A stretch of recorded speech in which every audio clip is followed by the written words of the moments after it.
Ayah, menepilah ke arah obral barang bekas itu. Mereka menjual lampu seharga $1.000 seharga $10, kata anakku sambil menunjuk keluar jendela. Aku tertawa, kamu baru 9 tahun. Bagaimana kau bisa tahu itu? Dia langsung mengeluarkan ponselnya dan menunjukkan kepadaku lampu yang persis sama dijual di eBay seharga $1.200. Lihat, ketika aku menepi, dia berlari keluar untuk membelinya dan menghasilkan $990.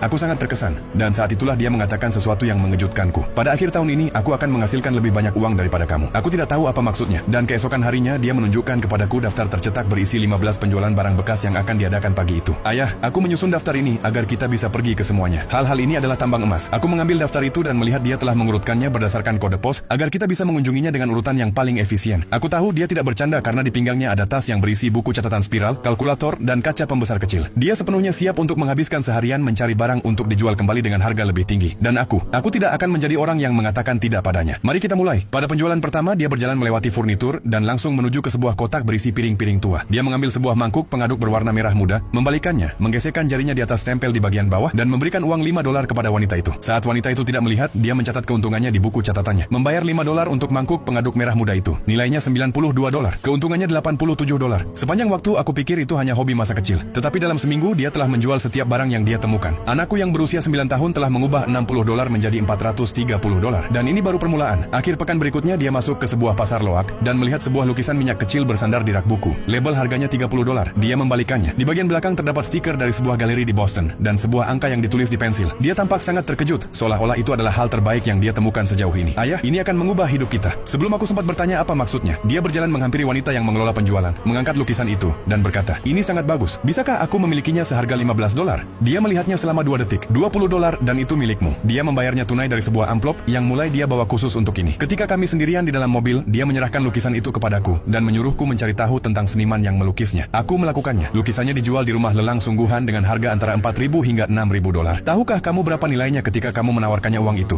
Dia mengangkat bahu. Aku tidak yakin, tapi aku tidak rugi apa-apa. Karena jika aku salah, aku akan kehilangan $20. Jika aku benar, aku tidak akan rugi. Minggu berikutnya, dia membawa lukisan itu ke rumah lelang sungguhan. Mereka memastikan lukisan itu asli dan membelinya darinya seharga $4.200. Ketika cek tiba, dia mencairkannya, pulang, dan meletakkan buku catatannya di meja dapur di antara kami. Ayah, sudah kubilang, aku akan menghasilkan lebih banyak uang daripada kamu pada akhir tahun. Ini bulan Desember. Aku berhasil. Lalu dia membalik ke halaman berikutnya, yang berarti kita perlu membicarakan pajak triwulan. Kamu berutang $1.400 kepada IRS karena akun eBay atas namamu. Aku sudah menghitungnya.